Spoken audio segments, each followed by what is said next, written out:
The October rain had been falling for 3 days straight.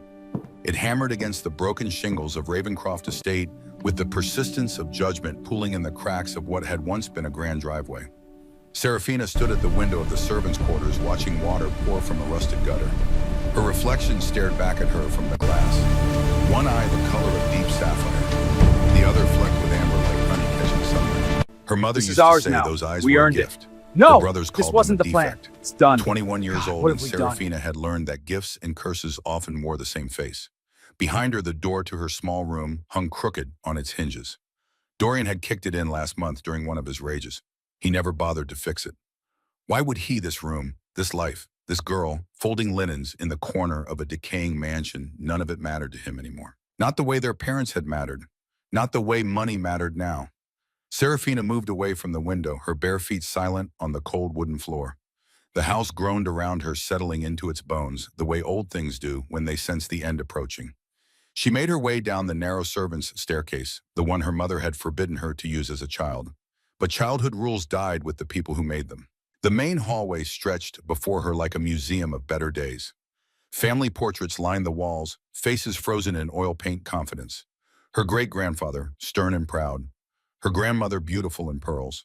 Her father, strong-jawed and serious. Her mother, elegant, even in stillness. And then there was the empty space where a portrait should have been. The place reserved for the daughter who died at 10 years old. Celestia. The sister Serafina barely remembered, but whose absence had shaped every day since. The carpet beneath her feet was threadbare now, worn down by the weight of too many years and too little care. Serafina reached the kitchen and began her morning routine. Dishes from last night's dinner still cluttered the sink. Empty whiskey bottles lined the counter. The smell of stale smoke clung to everything. She filled the kettle with water and set it on the stove. That was when she heard the voices. Dorian and Lysander were in their father's old study. The heavy oak door did nothing to muffle their argument.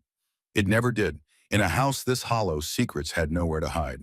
"You're out of your mind." Lysander's voice carried the tremor it always did when he disagreed with his older brother. "We can't do this. She's our sister." "She's a burden." Dorian's tone was flat matter-of-fact, the way some men talk about livestock or furniture. "And we're out of options." Serafina's hand froze on the kettle handle. "The syndicate wants their money by Friday," Dorian continued. $3 million lie. "Do you have $3 million hidden somewhere I don't know about?" Silence. "I didn't think so." Serafina moved closer to the study door. Her heart began to beat faster, though she told herself there was no reason for fear. Not yet. Fear required knowing what was coming, and she had learned long ago not to anticipate the specific shape of her brother's cruelty.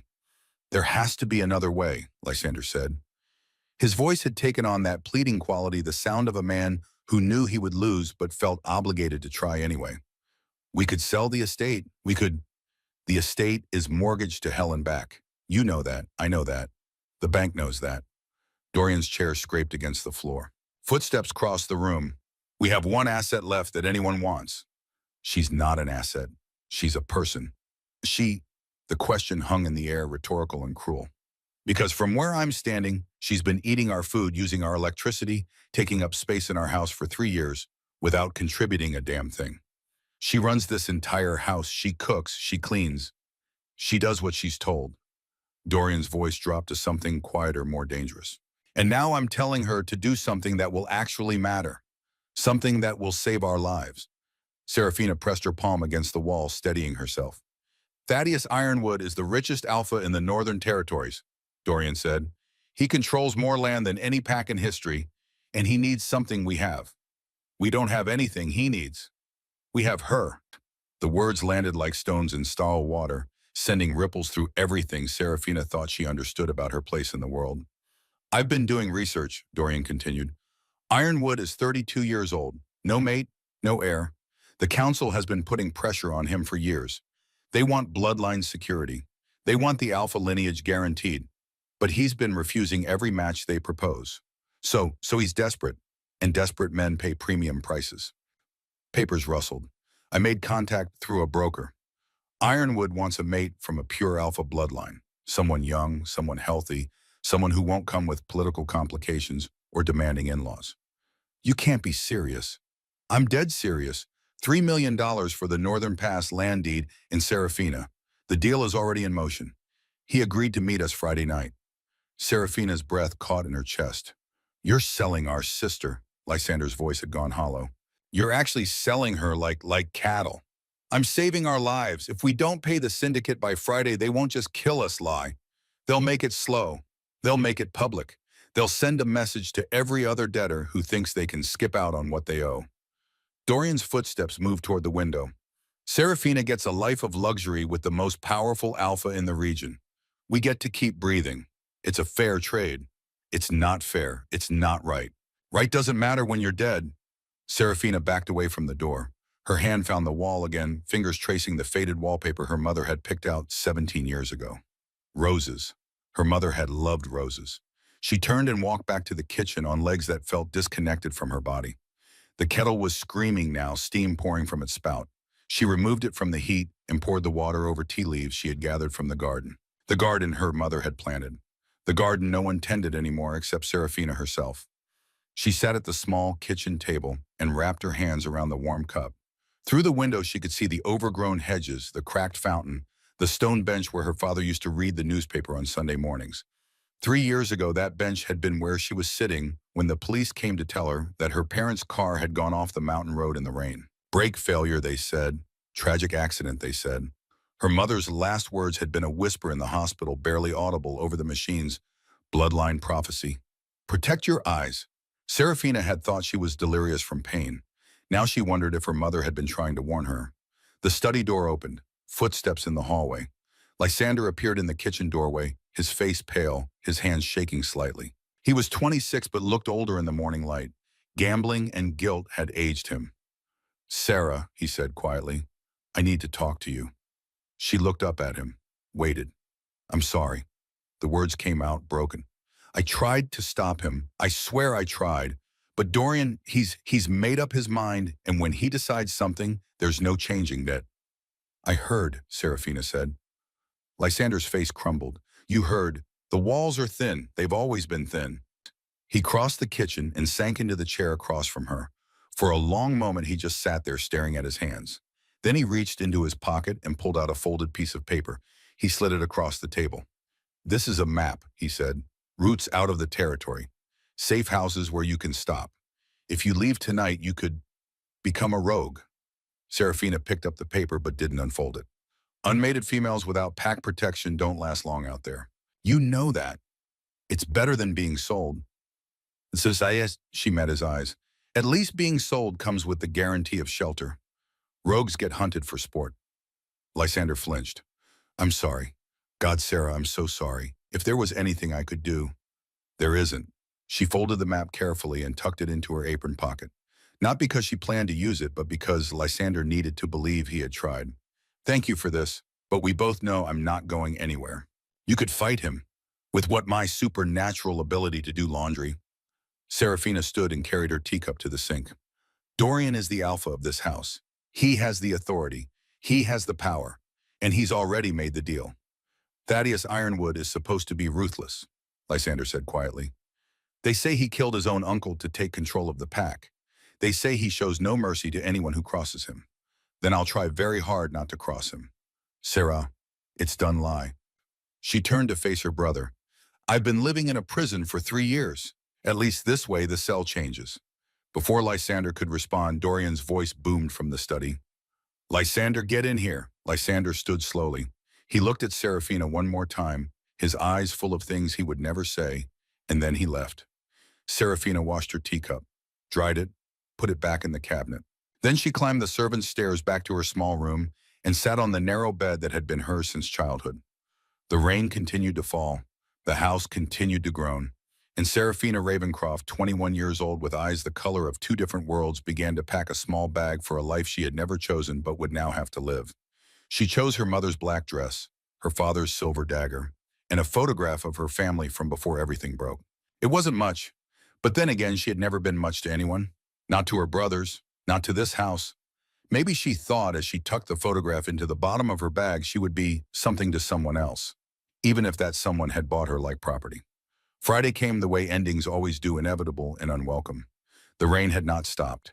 If anything, it had intensified as though the sky itself was mourning what was about to happen. Serafina stood in her room wearing the black dress that still smelled faintly of her mother's perfume.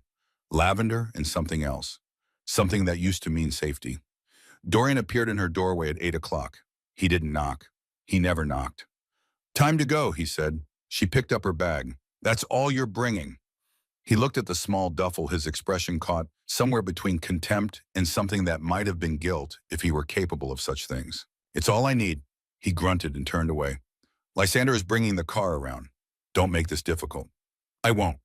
And she didn't. She followed Dorian down the grand staircase one last time, her hand trailing along the banister that generations of Ravencrofts had touched. She passed the portraits of ancestors who had built this house with pride and purpose. She walked through the foyer where her mother had hung fresh flowers every Sunday. The front door stood open. Rain blew in, soaking the Persian rug that was already stained beyond repair. Lysander waited by the black SUV, an umbrella in his hand. When he saw Serafina, his face twisted with something close to pain. He opened the umbrella and held it over her as she approached. "Sarah," he whispered. "I'm sorry. I'm so sorry." "I know." He helped her into the back seat. Two of Dorian's enforcers flanked her on either side. They weren't there to protect her. They were there to ensure she didn't try to escape. Dorian slid into the passenger seat. Lysander got behind the wheel. The drive to the border took 2 hours. 2 hours of rain and silence, and Serafina watching the world pass by through water-streaked windows. They drove through the decaying streets of their territory, past houses that had once been proud and were now empty, past shops that had closed when the pack's fortune fell, past the cemetery where her parents were buried under matching headstones. She didn't ask Lysander to stop. There was nothing left to say to the dead. The road began to climb as they approached the mountains that marked the boundary between Ravencroft territory and the Shadowmere lands. The trees grew denser here, their branches heavy with rain. The pavement gave way to gravel and then to the steel bridge that served as neutral ground between packs. It was a massive structure suspended over a gorge so deep the bottom disappeared into mist.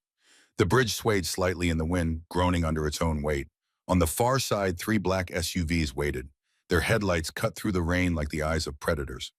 "Stop here," Dorian said. Lysander pulled to a halt at the entrance to the bridge. The enforcers opened the doors and pulled Serafina out into the storm. The wind hit her immediately, fierce and cold, plastering her hair to her face and soaking through her coat in seconds. Dorian emerged from the passenger side carrying a briefcase. The land deeds, she assumed. The northern past that had been in their family for 6 generations. The final piece of their inheritance that he was selling along with his sister. "Stay close," Dorian ordered. "Don't speak unless spoken to. Don't make eye contact unless he initiates it. You're here to be presented, not to participate." Serafina nodded. They began to walk across the bridge.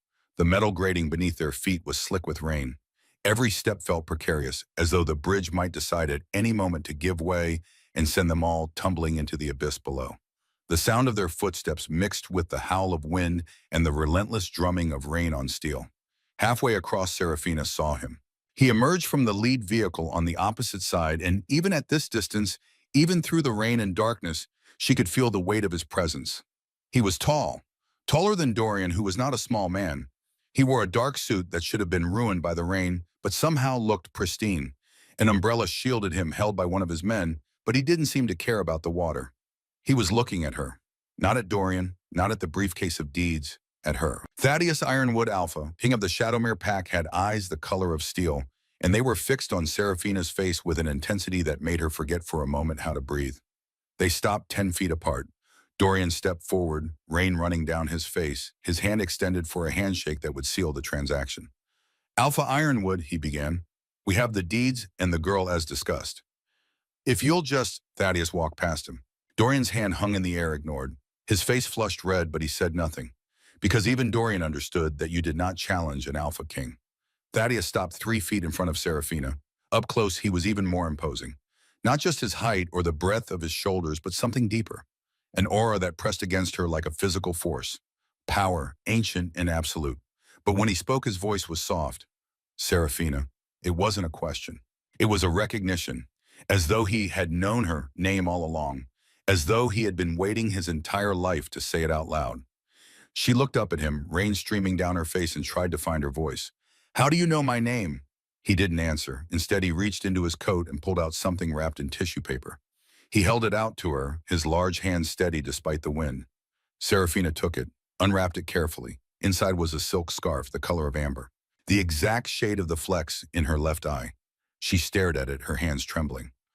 I don't understand. I bought that 8 years ago, Thaddeus said. His eyes never left her face. I walked past a shop window in Prague and saw it. I didn't know why I needed it. I just knew I did. I've been carrying it ever since. Waiting. Waiting for what? For you. Behind them, Dorian cleared his throat impatiently. The money Ironwood. If you're satisfied with the merchandise, Thaddeus turned his head slightly.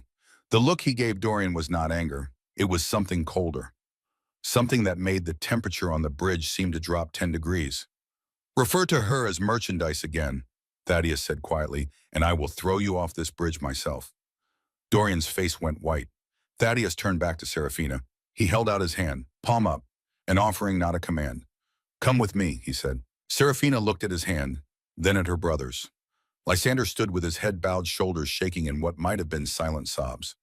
Dorian's jaw was clenched so tight she could see the muscles working beneath his skin. She thought about the house she was leaving, the room she had lived in since childhood, the garden her mother had planted, the graves in the cemetery.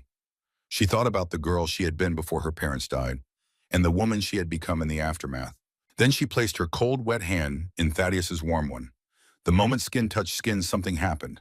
A spark, electric and undeniable. It shot up her arm through her chest and settled somewhere deep in the center of her being.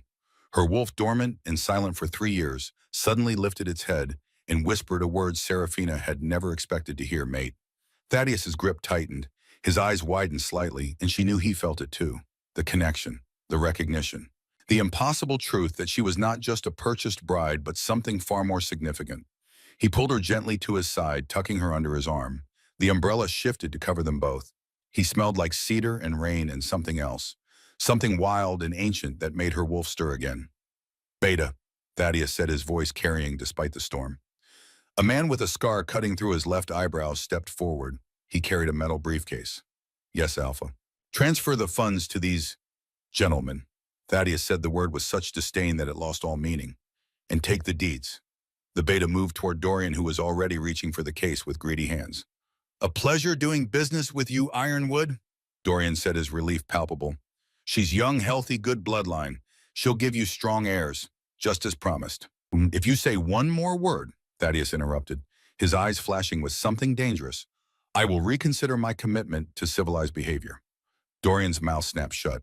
Thaddeus removed his suit jacket. He was left in just a vest and white dress shirt, rain immediately soaking through to his skin. He draped the jacket over Serafina's shoulders. It was heavy and warm and carried his scent.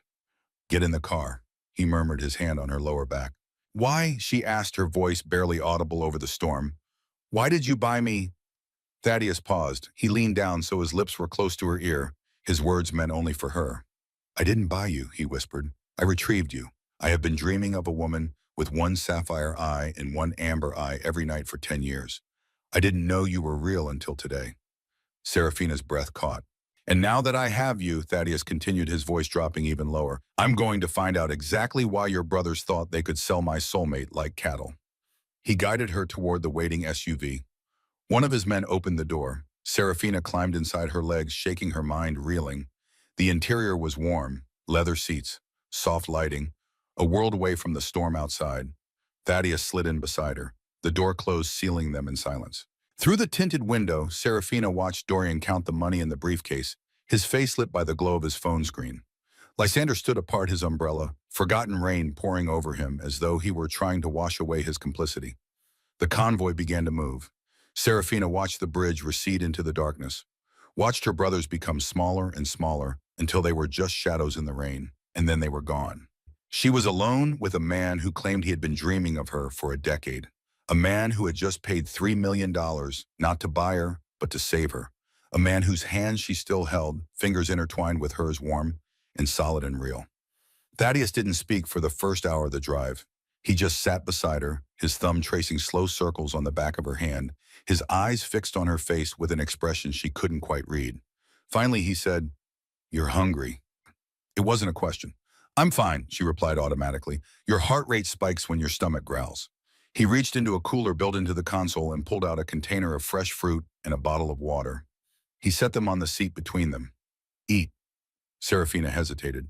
Pride told her to refuse, to maintain some semblance of independence. But survival instinct, honed by years of neglect, won out. She opened the container and ate a strawberry. It was perfect. Sweet and ripe, and probably more expensive than anything her brothers had bothered to buy in months. As they crossed from Ravencroft territory into Shadowmere lands, the landscape changed. The neglected roads gave way to smooth, well-maintained pavement. Streetlights appeared bright and evenly spaced. Patrol towers stood at regular intervals, manned by alert guards who saluted as the Alpha's convoy passed. This wasn't just a pack territory, this was a kingdom. The road began to climb again, winding up a mountain. Through the rain-streaked window, Serafina caught glimpses of the valley below. Lights from a city spread out like stars, thousands of them. "How many pack members do you have?" she asked. 463, Thaddeus replied. "As of this morning." 463. Her father's pack at its peak had been barely 100. They rounded a final curve and the citadel came into view. Serafina's breath caught for the second time that night. It was magnificent. A structure of glass and steel and dark stone that seemed to grow out of the mountain itself. Modern architecture blended with something older, something that spoke to ancient pack traditions. Lights blazed from every window. Guards stood at attention along the perimeter, and on the front steps dozens of people waited.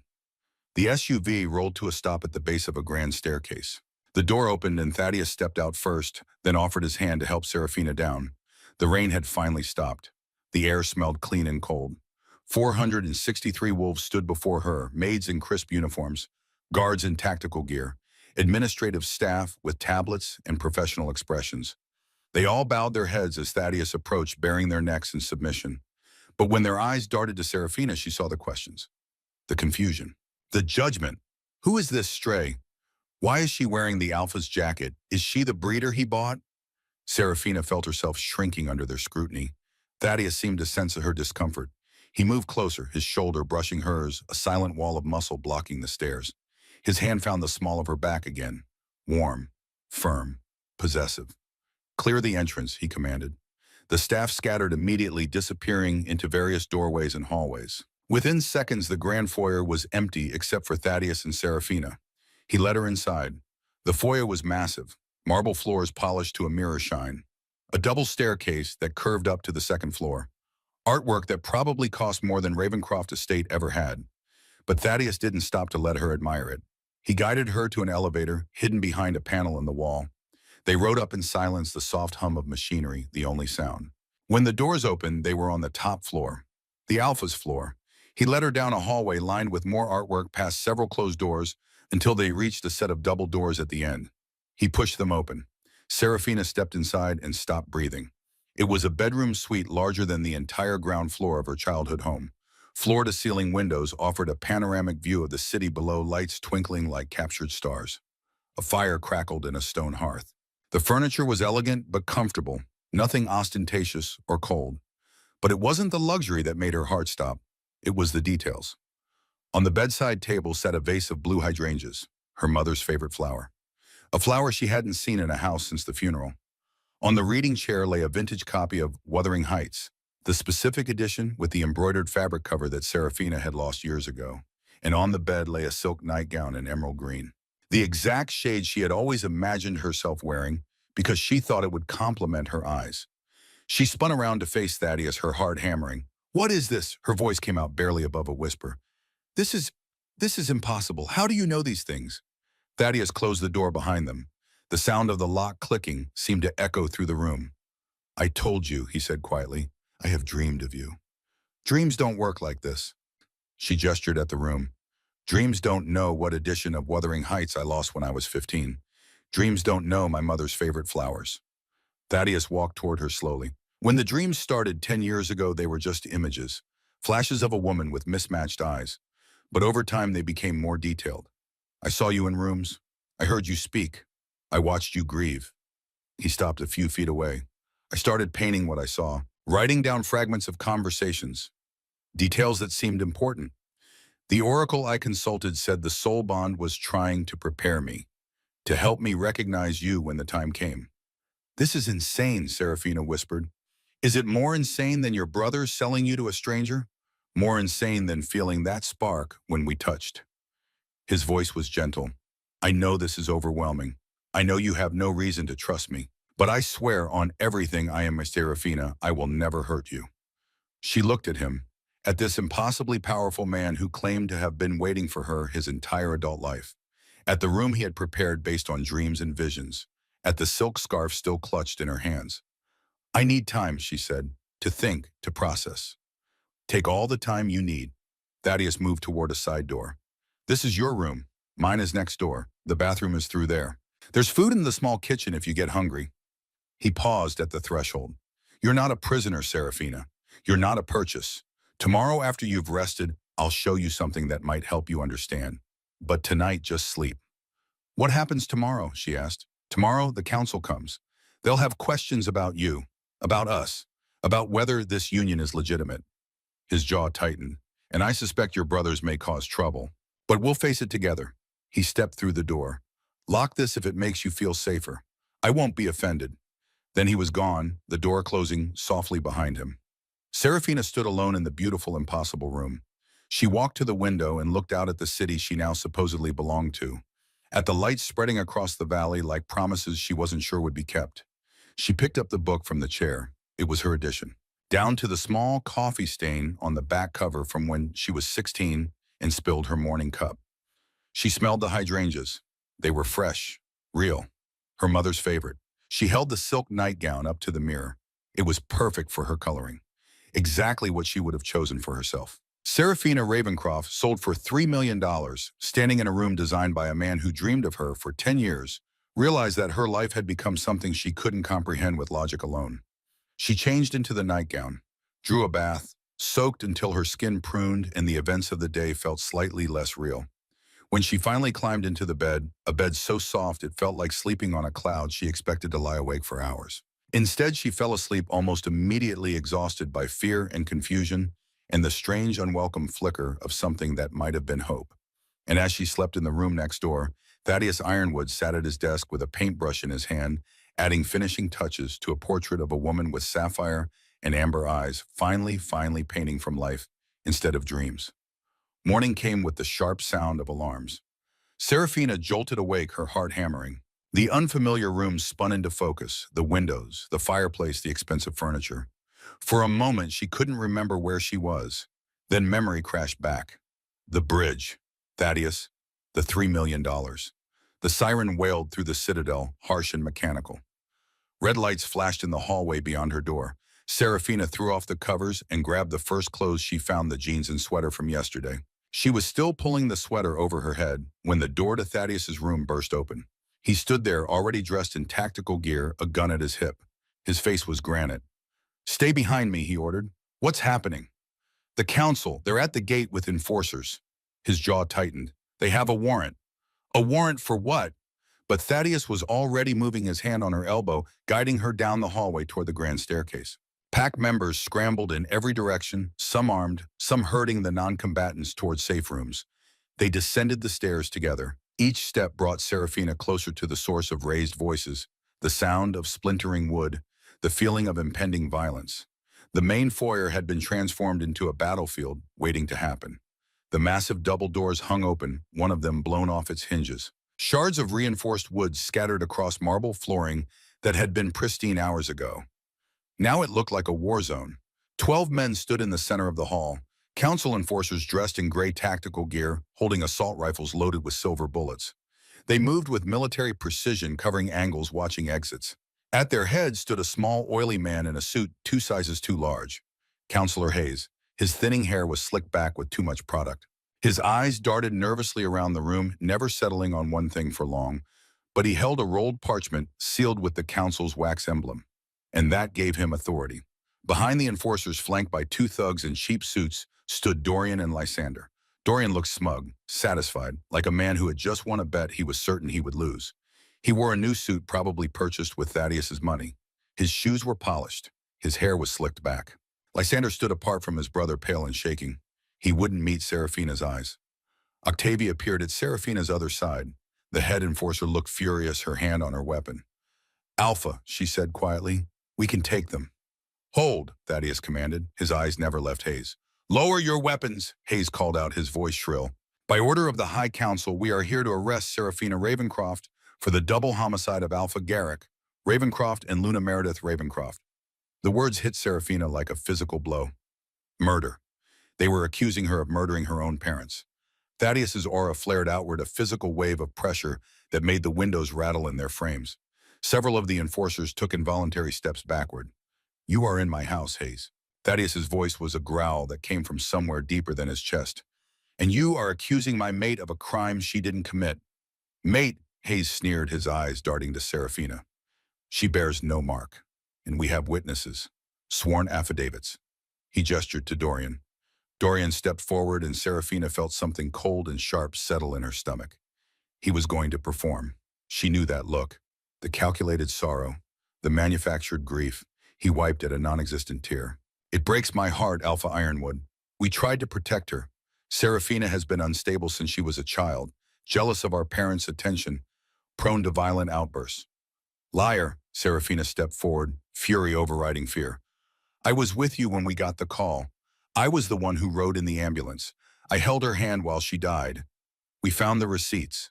Dorian continued, his voice thick with false emotion. "She bought the tools to sabotage the vehicle, wire cutters, brake fluid, 3 days before the accident. We have the credit card statements," Lysander added quietly. He finally looked at Serafina, and there was something in his eyes that might have been genuine remorse. "Your card, the hardware store on 5th and Main." Serafina's mind reeled. She had lost her wallet a week before the accident, searched the house for days, had thought she simply misplaced it. They had stolen it, used it to frame her, had been planning this for years. "Take her," Hayes ordered. "If Ironwood resists, he is aiding and abetting a fugitive. That is an act of war against the council." The enforcers raised their weapons. 12 rifles pointed at Thaddeus and Serafina. Octavia and the Shadowmere Elite Guard responded in kind. Dozens of weapons trained on the council forces. The air thickened with the scent of adrenaline and imminent violence. "Thaddeus," Serafina whispered, "don't. They'll destroy your pack. If I go with them, maybe I can prove my innocence in court." Thaddeus looked down at her. He touched her cheek with infinite gentleness, completely ignoring the rifles aimed at his heart. "There is no court, Serafina," he said softly. "The council is corrupt. If you leave this house in handcuffs, you will have an accident during transport, just like your parents." He turned back to Hayes. "You want evidence? I'll give you evidence." Thaddeus snapped his fingers. From the upper hallway, a young man appeared, pale, wearing glasses, carrying a laptop. Jax, the pack's tech expert, looked nervous, but determined. "Show them," Thaddeus ordered. Jax's fingers flew over the keyboard. A massive screen descended from the ceiling, flickering to life with a web of financial transactions. "You claim Serafina bought wire cutters," Thaddeus said, his voice echoing through the foyer. "But these are bank records showing that Dorian and Lysander Ravencroft have been receiving monthly payments from the Crimson Fang Pack for 3 years, starting 2 months before the accident." The color drained from Dorian's face. "Crimson Fang is your sworn enemy," Thaddeus continued. "So the question is, what were they paying for?" "This is fabricated," Dorian sputtered. "Digital forgery." "And here," Jack said quietly, opening a video file, "is security footage from the hardware store. Cloud backup, time-stamped and verified." The grainy black and white video played on the screen. A figure approached the counter, purchasing wire cutters and brake fluid. The figure wore a hoodie, but as they turned to leave, the hood slipped back. It was Lysander, clear as day, unmistakable. Gasps rippled through the assembled pack members. Even some of the council enforcers lowered their weapons slightly, looking confused. "Technology is useful, isn't it?" Thaddeus said coldly. "You erased the local security tapes, but you forgot about cloud storage." Hayes was sweating now, his face red. "This could still be. We need verification." "There's one more thing," Serafina heard herself say. Her voice came out stronger than she expected. She stepped forward, away from Thaddeus's protective presence, standing alone in the center of the room. "The insurance policy," she said. Dorian flinched. "Sarah, don't. Our parents had a $10 million life insurance policy." Serafina continued, her eyes fixed on Hayes, "with a very specific clause. If they died by accident, the money pays out immediately to the male heirs. But if they died by foul play, the money goes into a trust until the killer is found." She let that sink in. Dorian and Lysander needed it to look like an accident, but the investigator ruled it inconclusive. So the money was frozen. "That's why you're in debt," Thaddeus added, his voice deadly quiet. "That's why you sold your sister. And that's why you're framing her now. If she's convicted of murder, see, the foul play clause is satisfied. But since she's the killer, she gets nothing. The money goes to you.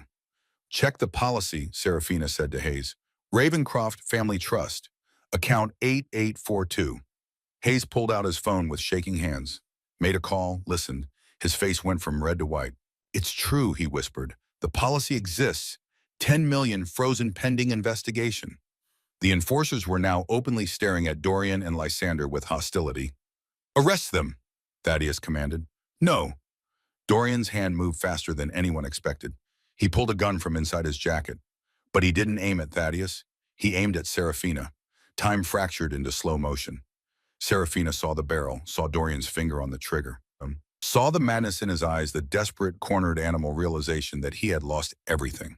She didn't have time to move. But Thaddeus did. A wall of muscle slammed into her, driving her to the marble floor. The air left her lungs in a rush. The gunshot was deafening in the enclosed space. When Serafina opened her eyes, she was looking at Thaddeus's back. He stood over her, like a shield, his body between her and her brother. Blood bloomed on his shoulder, red spreading across white fabric. A sound came from Thaddeus's chest, not a growl, something deeper, something that made the very foundations of the citadel vibrate. He turned slowly, his eyes were glowing, actually glowing. Silver light emanated from them, bright and terrible. You shot me, Thaddeus said. His voice wasn't human anymore. Dorian's gun clattered to the floor. I didn't mean she moved. You shot an Alphaking. Octavia's voice was filled with savage satisfaction. In his own home, that's an automatic death sentence. Hold, Thaddeus roared. Everyone froze. Thaddeus reached up and tore his shirt open. The bullet had grazed his shoulder, painful but not deadly. But as they watched, the wound began to close, skin knitting together, blood flow stopping, steam rising from the injury as his supernatural healing kicked in. Within seconds, the wound was gone. Only blood remained. You wanted a trial, Thaddeus said, advancing on Dorian. Each step cracked the marble beneath his feet. You wanted justice. I invoked the circle of truth. A collective gasp went through the room. The circle of truth was ancient law, older than the council, older than written statutes. That's barbaric, Hayes protested weakly. We have modern courts. Your modern courts are bought, Thaddeus snarled. The circle of truth cannot be corrupted. It uses the sacred moonstone. The accused places their hands on it and swears to tell the truth. The stone knows lies from truth. It burns liars. He looked at the council enforcers.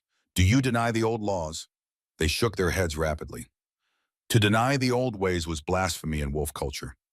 Then we convene at sunset, Thaddeus declared. In the Citadel Chapel, these two will place their hands on the moonstone and speak truth, or burn. He turned to Serafina, who was struggling to her feet. He pulled her into his arms, checking her frantically for injuries. His blood smeared onto her clothes. Did he hurt you? Thaddeus demanded. No, she managed, but you're bleeding. I'm fine. He kissed her forehead, fierce and possessive in front of everyone. But they will pay. The chapel at Shadowmere Citadel was 500 years old. It had been built when the pack first settled these mountains carved from living rock. The walls were ancient stone. Stained glass windows depicted wolves and moons and battles long forgotten. Candles burned in iron sconces. 300 pack members filled the pews. They had come to witness justice. At the front of the chapel on a stone altar sat the moonstone relic. It was a sphere of white stone the size of a human heart, perfectly smooth. It glowed faintly from within, pulsing with something that felt alive. Reverend Cornelius stood beside the altar. He was 68 years old, white-haired and dignified in ceremonial robes. His pale blue eyes settled on Serafina as she entered, and he nodded. A gesture of welcome, of acknowledgement. Thaddeus led Serafina to the front pew. He had changed his shirt, but wore no jacket. The message was clear. He was ready for violence if necessary. Dorian and Lysander were brought in by enforcers. They wore simple white shirts and dark pants. No weapons, no armor. They looked small in the vastness of the chapel. Reverend Cornelius raised his hands. The crowd fell silent. We are gathered under the old laws, he intoned, to witness the circle of truth. This moonstone has rested on this altar for 5 centuries. It has heard confessions from the dying, oaths from the pure, and lies from the corrupt. He paused. It burns liars. Even Hayes, watching from the back, looked uncomfortable. Dorian and Lysander Ravencroft, Cornelius said. You stand accused of murder, of conspiracy, of betrayal of blood. Step forward. The enforcers pushed them toward the altar. Place your hands upon the stone, Cornelius commanded. Dorian hesitated. For the first time since Serafina had seen him that morning, he looked genuinely afraid. Place your hands upon the stone, Cornelius repeated, or admit your guilt and face immediate judgment. Dorian's jaw clenched. He extended his hands and placed them on the moonstone. For a moment, nothing happened. Then the stone began to warm. The glow intensified. White light pulsed in rhythm with something deeper than heartbeat. Did you sabotage your parents' vehicle? Cornelius asked. Dorian's mouth opened, closed. Sweat beaded on his forehead. The stone grew hotter. He gasped, trying to pull his hands away, but they were stuck, held by invisible force. Did you sabotage your parents' vehicle? Cornelius asked again. Yes. The word burst from Dorian like a dam breaking. Yes, we cut the brake lines, Lysander and I. We killed them. The crowd erupted in gasps and shouts. Thaddeus remained motionless beside Serafina, his hand squeezing hers. Did you steal Serafina's credit card and use it to purchase the tools? Cornelius continued. Yes, Dorian sobbed. We framed her. It was all planned. Did you receive payment from Crimson Fangpack to commit this murder? Yes. Dorian was weeping, now tears streaming down his face. Ambrose Nightshade. He paid us. He told us to make it look like an accident. He said it was the only way to protect Sarah from something worse. Murmurs rippled through the chapel. This was more than simple murder. This was conspiracy involving a rival pack. Cornelius turned to Lysander. Your turn. Lysander stepped forward, already crying. When he placed his hands on the moonstone, he spoke before being asked. We did it, he confessed. Everything Dorian said is true. We killed our parents, we framed our sister. We sold her to save ourselves from our debts. I'm sorry. God, I'm so sorry. The moonstone pulsed brightly, confirming every word. Then it released them. Dorian collapsed to his knees. Lysander had already fallen curled on the stone floor. Reverend Cornelius looked at Thaddeus. The truth has been spoken. Justice is yours to determine Alpha. Thaddeus stood. He looked at the broken men before him, then at Hayes. These two will be held in confinement until sentencing, Thaddeus said. Counselor Hayes, you will return to the High Council and inform them that Serafina Ravencroft is innocent.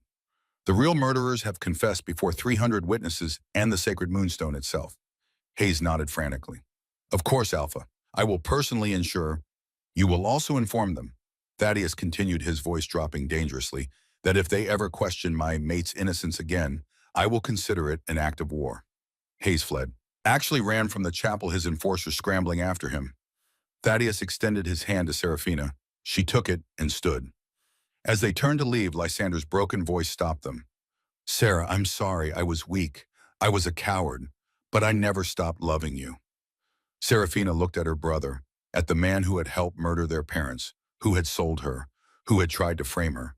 She felt nothing, no rage, no sorrow, just empty space where family used to be. I know, she said quietly, but love without courage is just another kind of betrayal. She walked out with Thaddeus at her side. Neither of them saw the shadow in the rafters. Neither noticed the dart gun being raised. Neither heard the soft hiss of compressed air. The dart hit Thaddeus in the neck as they stepped into the courtyard. He stumbled. His hand went to his throat. He pulled out the small projectile, looking at the purple liquid on its tip. Wolf's Bane, he said, his voice already slurring. Nightshade strain, concentrated. His knees buckled. Serafina caught him, or tried to. He was too heavy. They both went down, her arms around him, his weight pressing her into the cobblestones. Thaddeus, she screamed. Thaddeus, stay with me. His eyes were rolling back. Black veins spread from the injection site, crawling up his neck like ink in water. Octavia appeared, barking orders. Guards swarmed. Someone was scanning the roofline for the shooter. But Serafina only saw Thaddeus. His breathing was shallow, erratic. The black veins were reaching for his jaw, climbing toward his brain. A medic dropped to her knees beside them. She checked the dart, and her face went white. This is Nightshade Wolf's Bane, the concentrated version. It stops the heart in minutes. She looked at Serafina with helpless despair. We don't have the antidote here. Then get it, Serafina shouted. The infirmary is 10 minutes away, Octavia said flatly. He won't make it. No, Serafina's voice came out hard and sharp. He is not dying. She placed her hands on Thaddeus's chest, over his heart. She could feel it struggling, beating irregularly, fighting against poison. She didn't know what she was doing. She just knew she had to do something. Instinct took over, Or maybe something deeper than instinct. She closed her eyes and visualized the poison. Black sludge choking bright red blood. Strangling. Killing. Pull it out, a voice whispered. Her mother's voice. Reach in and pull it out. Serafina reached, not with her hands, with something else. Something inside her that she hadn't known existed. Light erupted from her palms. Not white or gold, but sapphire and amber. The colors of her eyes made tangible. Thaddeus arched his back, a strangled cry torn from his throat. Dark mist began to rise from the wound, drawn out by the light, by Serafina's will, by something sleeping in her blood for 21 years. The poison coalesced in the air, then dissipated. Gone. The black veins receded, slowly at first, then faster. Thaddeus's breathing evened out. His eyes flew open, silver and bright and alive. He sat up, grabbing Serafina's face. You saved me.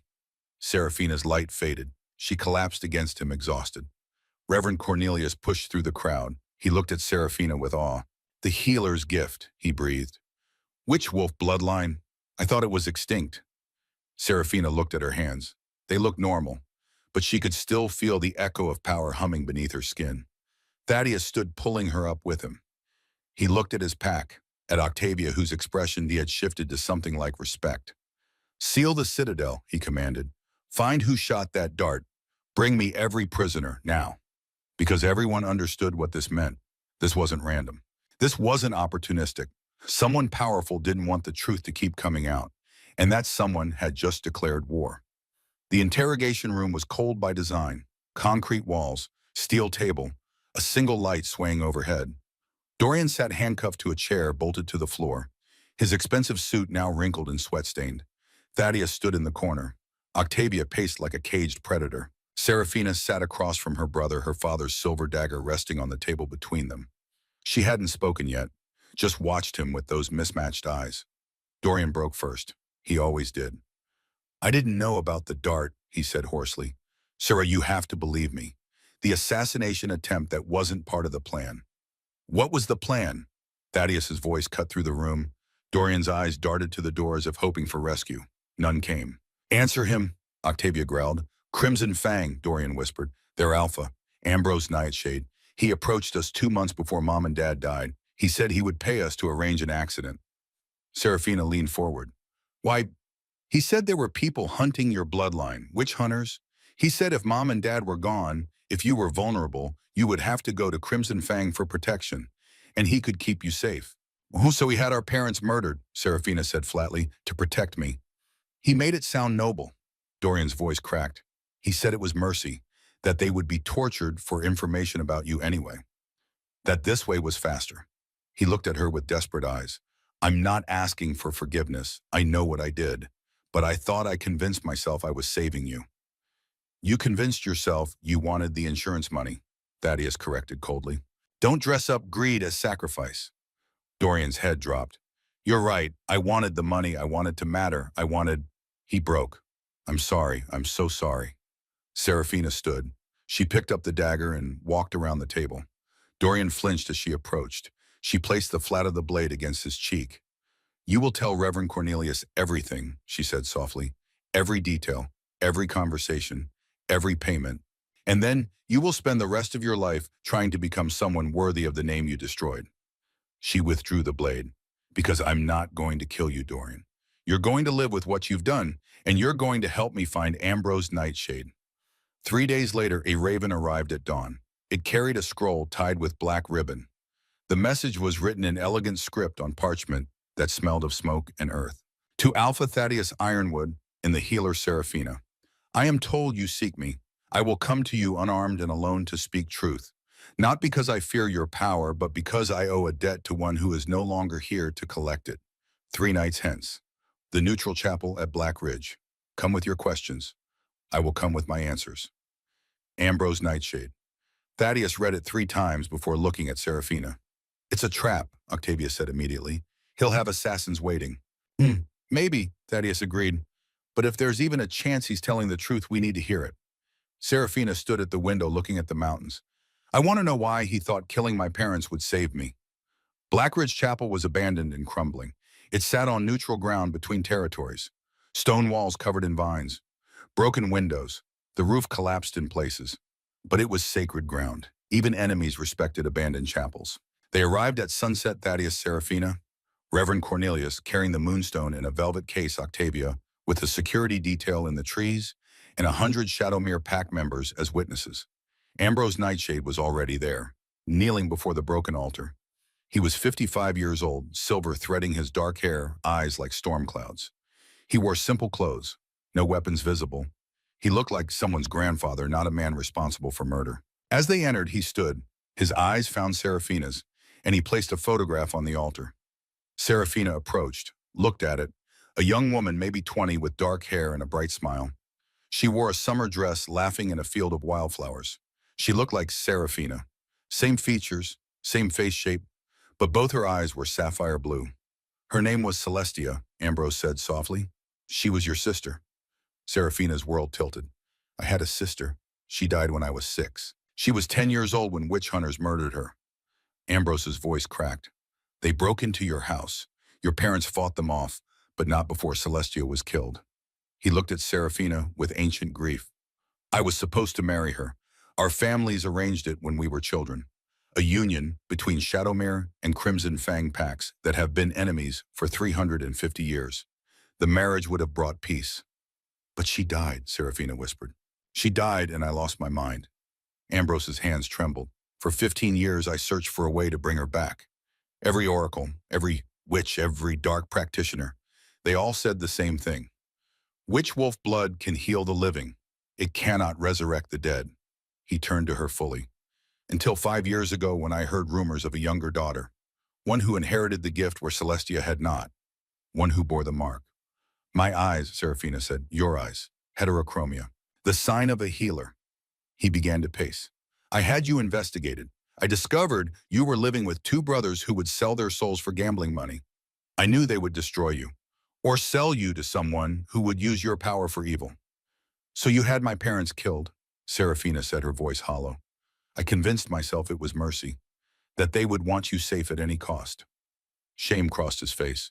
But the truth is I was selfish. I wanted you close. I wanted to see Celestia's face when I looked at you. I wanted to pretend I was honoring my promise to protect the Ravencroft bloodline. He knelt. And then your brothers betrayed even that twisted plan. They sold you to Ironwood. I sent the assassin thinking, and if I removed Ironwood, you would have to come to me. You tried to kill Thaddeus, Serafina said. I did. I failed. And when I saw you save him, his voice broke. I realized you are what Celestia believed you would be. The one the prophecy spoke of. He pulled a parchment from his pocket, held it out. Serafina took it, read ancient script. When blood spills blood, and brother fights, brother when packs divide and war without end, a daughter of 2 worlds shall rise, born of wool and witch of earth and star. With eyes that see both truth and sorrow, she shall heal the wound that cannot close. Only through her mercy shall the curse be broken. Only through her forgiveness shall peace return. But the choice must be hers, made freely, given fully, or the land shall burn for another age. Serafina read it 3 times, looked at Ambrose, at this man who had destroyed her family trying to save her. The prophecy says you have a choice, she said quietly. You do. Ambrose met her eyes. Vengeance or forgiveness, war or peace. 350 years of bloodshed ends only if you choose to end it.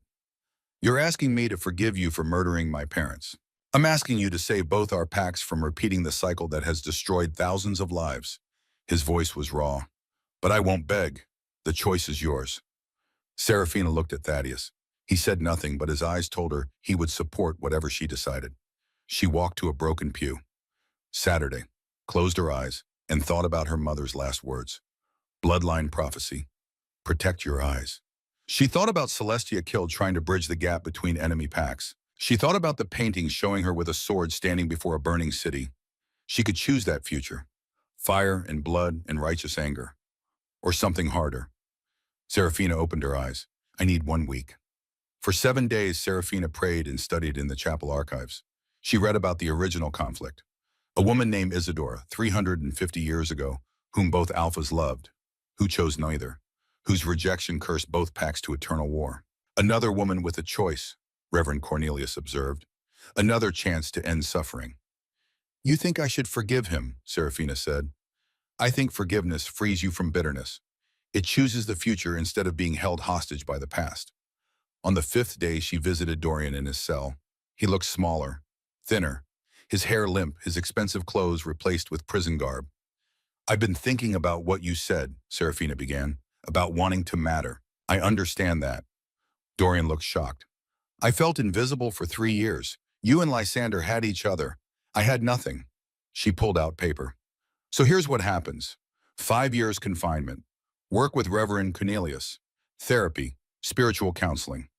Dorian nodded, tears falling. "And then you spend the rest of your life making amends. Not to me, to the world, to people who need someone to stand up for them the way you should have stood up for your family." She stood.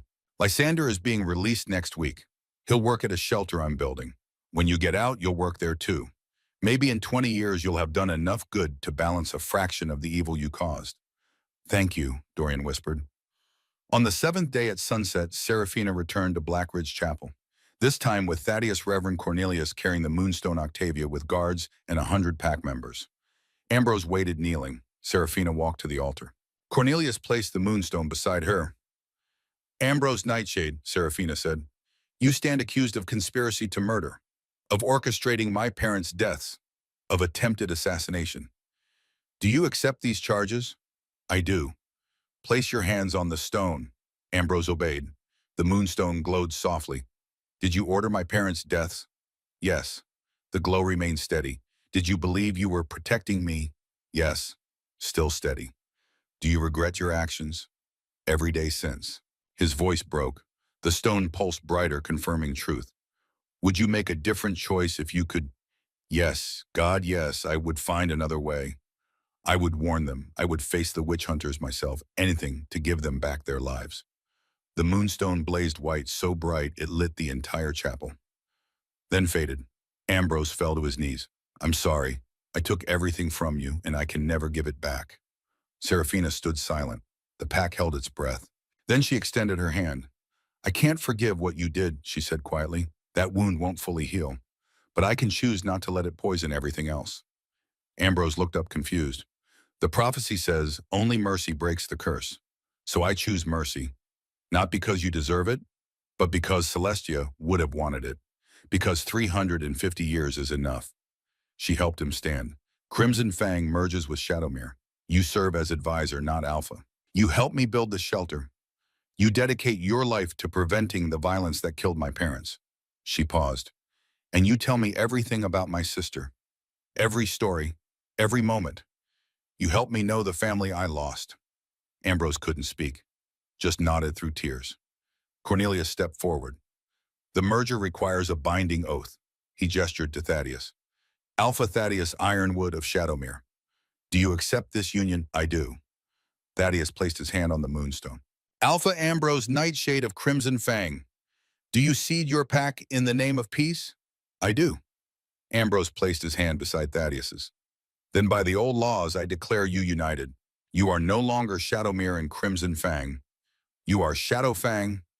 One pack, one purpose, one future." The Moonstone exploded with light, sapphire and amber, the colors of Serafina's eyes. The light filled the chapel, spilled through broken windows, spread across the valley. Everyone felt it. Warmth in the chest, the sensation of something ancient lifting away. The curse was broken. 350 years of hatred dissolved by one woman's choice. When the light faded, Cornelius smiled. "It is done." 3 months later, Serafina married Thaddeus in the restored chapel. 463 pack members attended, former enemies sitting together as family. Lysander walked her down the aisle sober and working at the shelter built on Ravencroft estate grounds. Octavia was maid of honor, now Serafina's closest friend. Ambrose sat in the front pew as godfather. "I dreamed of you for 10 years, Thaddeus said during vows. "But the dream was nothing compared to reality. You are braver, stronger, more merciful than I deserve. I promise to stand beside you, to protect you, to love you for all my days and whatever comes after." "I was sold for $3 million, Serafina said, "but I learned my value isn't determined by others' cruelty. It's determined by my choices. I choose you. I choose this pack. I choose forgiveness over bitterness, hope over despair, love over fear. Today and always." They kissed to thunderous applause. At the reception, as dawn broke, Thaddeus pulled Serafina onto the balcony. I had a dream last night, he said. First one since I found you. What did you see? Twins, a boy with silver eyes, a girl with sapphire and amber. Our children. Serafina's hand went to her stomach. She had suspected for a week. I think your dream is coming true again, she whispered. You're pregnant. I'm pregnant. Thaddeus laughed pure joy and spun her carefully. We're having twins. 8 months later, on a cool October evening, Serafina gave birth. Twins, boy and girl, exactly as dreamed. The boy had silver eyes that glowed softly. They named him Gabriel. The girl had heterochromia, sapphire and amber. They named her Celestia. Cornelius blessed them. May you grow in wisdom. May you honor the sacrifices that gave you life. May you build a world better than the one your parents fought for. Ambrose held baby Celestia and wept. She has your sister's eyes. Then help me raise her, Serafina said. Teach her about the cost of hate and the power of forgiveness. I will, Ambrose swore. Dorian was released on Celestia's first birthday. He came to the celebration at Celestia's Haven, the shelter now serving 200 people. He brought only a letter to his niece and nephew to be read when they were old enough. I want them to know what I did, what I learned, so they never make my mistakes. That's the gift, Serafina said, teaching the next generation to be better. Lysander had married a former rogue Marie. They were expecting their first child. Octavia was second in command of Shadowfang. The council was reformed, corrupt members imprisoned.